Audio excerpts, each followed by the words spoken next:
Welcome back to College Football Addiction, a big one in the SEC this week. Drew, we're restarting this. We're doing it for a second time, but I will kind of give my story. And I went to this game in 2016, and emotions are always high. I've never heard a place as loud as I heard Baton Rouge and Death Valley when Jalen threw a pick from his own end zone. Alabama ended up winning that game in a very low-scoring 10-0 final, if I remember it correctly. Correct. But this means a lot for Alabama, and it's a huge question mark for LSU, but man, to get started, how you doing, man, and how you feeling?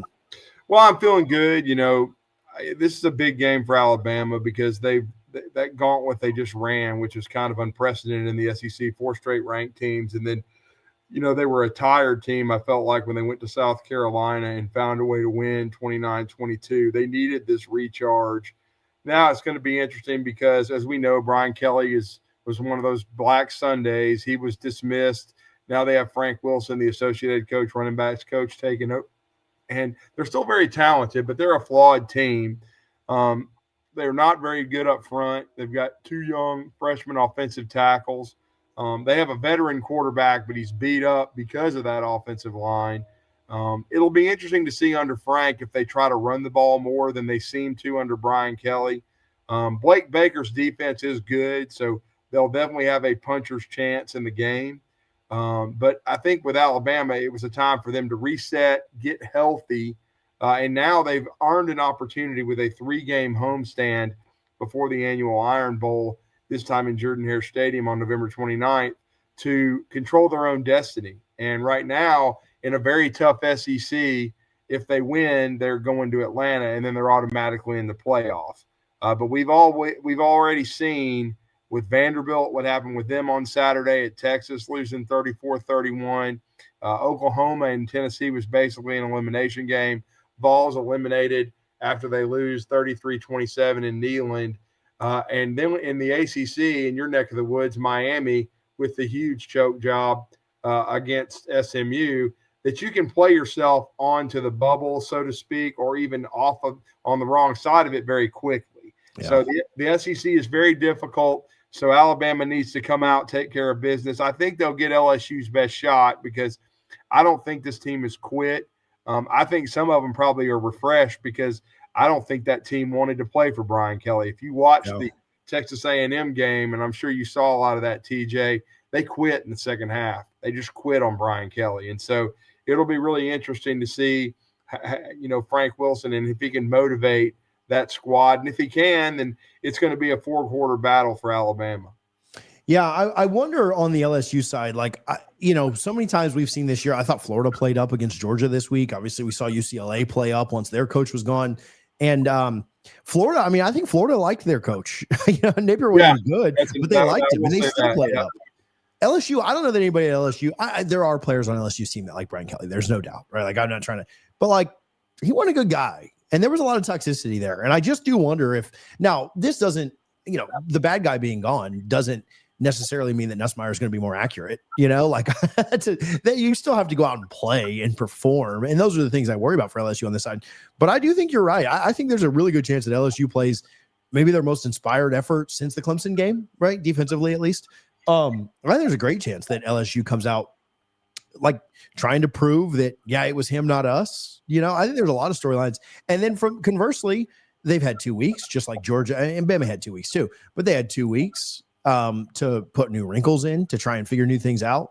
And at the same time, Bama is coming off, and now they get the benefit of the bye too. But if I'm trying to paint like the ultimate positive scenario for LSU, which may or may not end up mattering, Bama's coming off of just an insanely bad stretch. Not bad from a play perspective, but just an insanely tough stretch. Yeah, I think there's a lot maybe going in LSU's favor outside of the game. We'll talk about inside the game where I think less things go in LSU's favor, but I think there's a lot that is kind of going in LSU's favor from a macro big picture perspective. Well, I think, you know, they certainly wish they were still in the conference and playoff race, but that's not the case. But now some of these guys like Nussmeier who have, you know, pro aspirations, you can ruin another team's season. You have to embrace the spoiler role. It'll be interesting to see if they do that. You know, they are capable on offense, though I will say the youth on their offensive line should be a big concern. But in one game, what if they play their best game? That's what you, if you're Alabama, you have to be prepared for. I certainly think with 2 freshman offensive tackles and Nussmeier, though I'm sure the 2 weeks helped considerably, he's still beat up.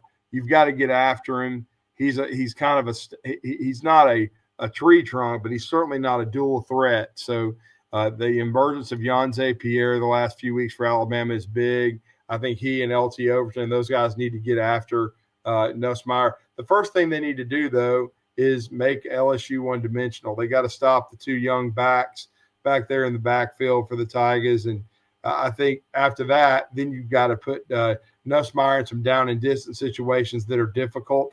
And the one thing about Garrett Nussmeier is he's turned the ball over during his career. So I think he will throw it to you if you can get after him some. And so I think that's going to be key for Alabama. And then, Alabama offensively, Blake Baker is a quality defensive coordinator. Now, he had trouble last year defending Jalen Milroe and the mobility. And Ty Simpson has underrated mobility, but let's not get it twisted. This Alabama team is not going to start running a bunch of zone reads. Right. They may use it every now and then situationally, especially in the red zone. But what Alabama's got to do, they have to embrace and figure out who they are, and I think they have. They're going to throw to set up the run in most cases, man. They're going to depend on Ty Simpson, and I think the bye came at a good time to get Isaiah Horton healthy, to get Latsier Brooks healthy. Latsier did not play at all against South Carolina, and Isaiah was extremely limited. Ryan Williams, who's had some bumps and bruises, and then Jeremy Bernard, who I think is the best player on their offense. They should all be ready to go, Josh Cuevas. So they've got a lot of weapons to challenge LSU, and I think if they can block LSU's front 7 and find Harold Perkins, I think they can victimize the LSU secondary. I don't think the LSU secondary is outstanding. I think Alabama can make some plays. But, again, this Alabama offensive line that's been good, not great, needs to protect Ty Simpson.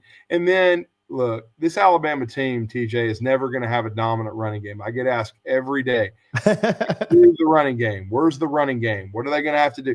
You have to accept the fact this group is not a dominant team up front. They're flawed. That's why there's going to continue to be rotation at the guard spots and at right tackle, I think, the rest of the season. 74, a.k.a. Caden Proctor's coming off his second worst game of the year, so he needs to play better in this game against LSU. But I just think overall the watermark is if they can find a way to get to 140 or 150 yards rushing, and it doesn't matter if it's a trick play or reverse, if you're putting Jeremy back there and doing what they did, which I thought was very smart coaching against South Carolina. And that's one thing I like about this coaching staff in this new world of college football. Coaching still matters, and you've got to take advantage of your personnel. You got to figure it out. Okay, Jam Miller ain't got it. Daniel Hill's been okay, but we're not doing a whole lot running the football. Well, guess what? Our best player is Jeremy Bernard. He's a Debo Samuel clone, so we're running him. And that's what you have to do. You have to figure out ways to manufacture rushing yards and use your quarterback every now and then. They've used Caden Proctor, but I hope they've also realized that Caden Proctor could be a decoy and it might help you. But again, I just think that's what you have to do. You have to figure out a way to manufacture some rushing yards against LSU to be able to allow Ty and these receivers to go to work. I expect LSU to give Alabama their best shot. They certainly have the ability to force turnovers defensively with a guy that's disruptive, or 2 guys like Pyburn, they transfer from Florida, and then, of course, Perkins, who's been around forever. But if Alabama can win the turnover battle yet again, and I know I've been on your show many times this year, but it's the same thing. They have to protect it. They have to win the time of possession. And if they do, they can win this game. I don't think it'll be pretty, because I expect LSU to show up. The game still means something to them. You made a good point at the start of our segment. It's not what it used to be, and it never will be without Nick Saban there, because he was such a centerpiece for this rivalry due to his success at both Alabama and LSU, and the fact that the Cajuns wish he'd never left. And, that's the thing. They're always going to – I'll give them credit. They'll admit that, because he could have built a dynasty at LSU like he did at Alabama. But LSU still won 3 national titles, the last 2 using his blueprint, and they still have that blueprint. It will be interesting to see where their coaching search goes and what direction. But I think Alabama's going to win this game. the number's interesting because it started out at 11.5. I've seen it go down to 10.5. I've seen it go back to 11.5. I'll get right back to the video, but first, let me remind you about our friends over at Sleeper. Make sure that you are using the Sleeper app this college football season, whether you're playing in your eliminator leagues, whether you're playing fantasy football, or whether you're playing the more or less game to make some money with us. You can still deposit on Sleeper and get a 100% match up to $100 by using our code CFA. If you just want to click the link in the description, that'll autofill the code for you. It'll download the app and autofill the code. You don't have to do any work. Put your info in, play the more or less game with us, go get the free plays and make some money with us. Make sure that you read their terms and conditions because terms of use do apply. Appreciate Sleeper for their support here on College Football Addiction. I think it'll be a little under that number. I like Alabama 37-27, but I think Alabama will find a way to win. And then it sets up a really intriguing matchup with an Oklahoma team with 2 weeks to prepare and arguably the best front seven Alabama's seen all year. LSU's is good, but Oklahoma's is even better. And we saw Oklahoma wreck Tennessee at times and turn Tennessee over, even though you can move the ball on OU. But again, they're also going to make plays against you, create negative plays, create turnovers. That's how they beat Tennessee. But right now, Alabama has to take care of LSU. They've got to get healthy. I think the bye came at a good time for them. They should be energized. It's a night game at Bryant-Denny Stadium against LSU, and it should be a very lively crowd. And if Ty Simpson and Alabama are sharp, because Ty wasn't sharp in the last game, they need to come out, establish rhythm early. Grubb needs to have some things in his bag, and if they can find some matchups to exploit, I think they'll beat this LSU team. LSU giving up 142 yards on the ground. I know that people, not to go back to the running game question, which I know you just said people ask you over and over and over again, but it feels like the kind of game that if you can run the ball effectively, not necessarily elite, not 250 yards, but if Alabama can run the ball effectively and not make mistakes, you talked about Ty not being as sharp in his last game. If you don't give LSU those extra possessions, which they have turned teams over at times, if you're not putting the ball in harm's way, if you're not taking unnecessary risks, and if you can just run the ball effectively, not elite. If they run the ball elite, they'll win by 30. But if they run the ball to moderate levels of success, if they don't turn the ball, they should be in pretty good shape here. That in mind, what is it?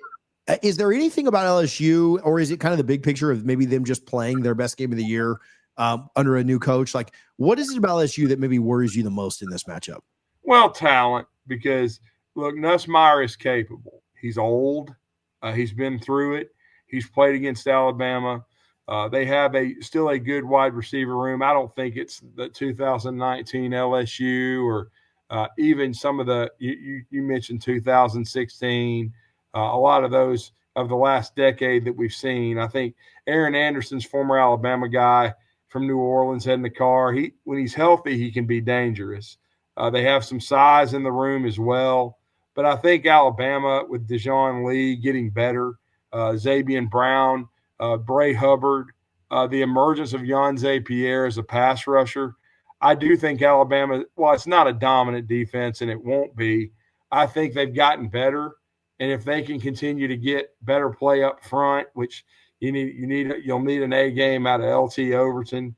I think London Simmons has got to continue to play well as a freshman, certainly. But I think Alabama just matches up well with LSU. I think the biggest thing is LSU's offensive line. It's really young. It's inexperienced. It hasn't been great. Well, Alabama has to attack it. They have to be aggressive. I don't think they have to unnecessarily blitz all the time. I just think they need to win one-on-one matchups. Dudes needs to be dudes. They should be healthier at inside backer too, because I know Justin Jefferson had been a little banged up going into the bye. Certainly Deontay Lawson's coming back from that knee injury, but he had the huge strip late. And then, hopefully they're going to get back some of these guys. Now, I know Quay Russaw is making progress. He certainly won't play in this game, but hopefully they're going to continue to take steps forward. And again, they're going to play their rotations. Monty Jackson will be on the field. Hopefully, during the bye week, they've worked some with him on getting better because he's not been what they thought he would be his senior season. But certainly this last month is huge. You can change the narrative. There's going to be a lot of NFL scouts watching you. And then now Keon Sabb is still healthy. He had the foot injury a year ago, and by this time was not a factor. So Alabama's basically should be as healthy as they've been in a while. And being at home inside Bryant-Denny Stadium, I know the last time they lost to LSU at home was that 2019 game, which was one of the greatest SEC teams in history, if not college football history. But I just think the bottom line is they need to start fast. They need to make LSU play from behind. They need to make Nussmeier have to carry the load. And I think if they do, they can certainly turn him over. But again, the talent is there. They have some guys up front that are going to play in the NFL. They've got the Harold Perkins of the world. Whit Weeks will be back. He made a bunch of tackles against Alabama a year ago. But I just think this is a Ryan Grubb game. You've had 2 weeks to take a look at what Blake Baker struggles with and have a chance to exploit that. And that might even be with using Ty Simpson's legs a little bit more. Not what we saw from Milroe, but certainly you get him out on the perimeter, give him some run pass options, and because it just seems like LSU continues to struggle with mobility at the quarterback position. If there was any other logo on the side of LSU's helmet this weekend, I would almost worry about Bama for a look ahead here. Just right. Oklahoma is showing some things now. Man, there's even talk of like what Oklahoma, if they lose close to Bama, could 9-3 maybe get them in because they have Missouri without a quarterback and then LSU without a coach down the stretch. They may go 2-1 in this stretch, even if they lose close to Alabama or something. Maybe they get in. But I think Oklahoma's defense, like you mentioned, is really, really good. I think that's a massive game. And if this was anybody else, if this was Missouri coming to town with a quarterback, or if this was I don't know, Florida or just whoever, right? Like not LSU, I would almost worry about a look ahead in this situation. Because it's LSU, I worry way less about that because you know the opponent and you understand the talent and you understand the rivalry. And so, man, I struggle. College football is weird and weird things happen. And Bama could I know no Bama fan wants to hear this, but they can afford a loss, I think, down here down the stretch and be fine. I don't think they can afford 2. But I think they can afford 1 and be fine. And not that you'd be happy with that at all. But I just think that they can go out and play pretty loose, locked in, but loose, knowing that it's not make or break. Like, oh, my God, if we lose this game, we're out of it. I think everything outside of the game, as much as we tried to paint it for LSU earlier, I think Bama has a lot of advantages in this, too. They understand the rivalry. It's not like a sleepy Missouri game or a South Carolina or something like that. Right? Bama's effort will be very high as well, even though I do expect LSU to come in and kind of play with their hair on fire because of their situation. But I don't worry about a look ahead. I don't worry about them being tight. They had this same time off last week. It's the best thing about this rivalry, just like the cocktail party. Both teams get the week off before, and hopefully the SEC doesn't screw that up when they start to change schedules around and go to all this other stuff. But I do think, this game's not even there. So, yeah, they already did screw it up. But I think that it's tough for me to see a way that LSU wins this outside of Bama kind of serving it up to them. And, that happens at times. Football is dumb. And like you said, we saw Miami do that this week. We've seen Bama struggle at the beginning of this year. We've seen dumb things happen in this sport, and we'll continue to see that because the game is not perfect. But I like Alabama too. I like them to win, kind of going away, maybe by 14, maybe they backdoor cover the spread. But I struggle to see LSU making enough plays to get this done. But I guess we'll tune in on Saturday and find out. I think next week will be a lot of fun too, though. Not to early preview that too far because I'm sure we'll just bother you again and get you back on. But next week, the next 2 weeks for Bama should be a lot of fun. No, they should be, no doubt. And this is what you work so hard for, and why you poured so much into getting through that 5-game stretch. It was very important, and certainly. I know the Florida State loss, people were talking about it might look like a bad one, but at least Florida State gave them some help Saturday, whipping Wake Forest. We'll see how they finish. It was overall a bad weekend for the ACC, though, as far as for their chances of being more than a 1-bid league. But the SEC right now is stepping up to be a 4. Maybe you even mentioned it, a 5-bid league. We'll see how the other conferences keep cannibalizing themselves, how the Big 12 plays out. But if you're Alabama, you just don't want to give this game back. I think you're the better team. You should, win this game, handle business, and then it's a revenge game against Oklahoma. They've already got revenge against Tennessee and Vanderbilt. Oklahoma was the kind of the nail in the coffin, and we'll talk about that probably more next week. Knocked Alabama out of the playoff, but for that game to matter as much as it should, you've got to beat LSU, your old rival, and certainly we don't really know what to expect with Frank Wilson coming to town, but what I think we'll see is an inspired LSU team play as hard as they can, but hopefully Alabama and their coaching staff are going to have too many, answers in their bag, and will find a way on offense and defense to make enough plays and win a tough game on Saturday night in Tuscaloosa. Drew, tell us a little bit about Talking Ball and then places people can find you, what you got coming this week. Yeah, man, we're going to be continuing to break down Alabama, LSU, the Auburn coaching search now that they've made a move. Certainly, it was a Black Sunday on the Plains. They can follow me at Drew D 977 ESPN. They can also follow my station at 977 ESPN.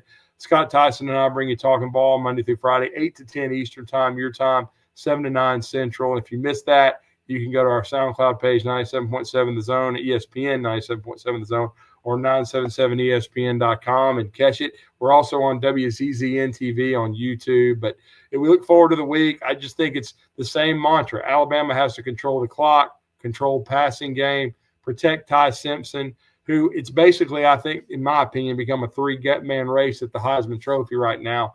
Mendoza at Indiana, Julian Sands starting to kind of come on for Ohio State, and then Ty. But Ty has the more difficult schedule, and he can make a lot of statements here if he can stay healthy and play well, and he needs to bounce back. It wasn't a terrible game against South Carolina, but they need to get their rhythm back, and hopefully they can do that against a tough LSU defense by controlling the ball, as you said, running it just well enough to complement that passing game, and then create turnovers on defense and pressure, and then find a way to make enough plays to win it. And, of course, just be solid in the kicking game, which I think that's another aspect that I thought they improved against South Carolina, as Blake Dowd did a nice job in the punting the football. Drew, I appreciate you a ton. Good luck on Saturday. And like I said, a quick preview, but I'll see you next week at some point.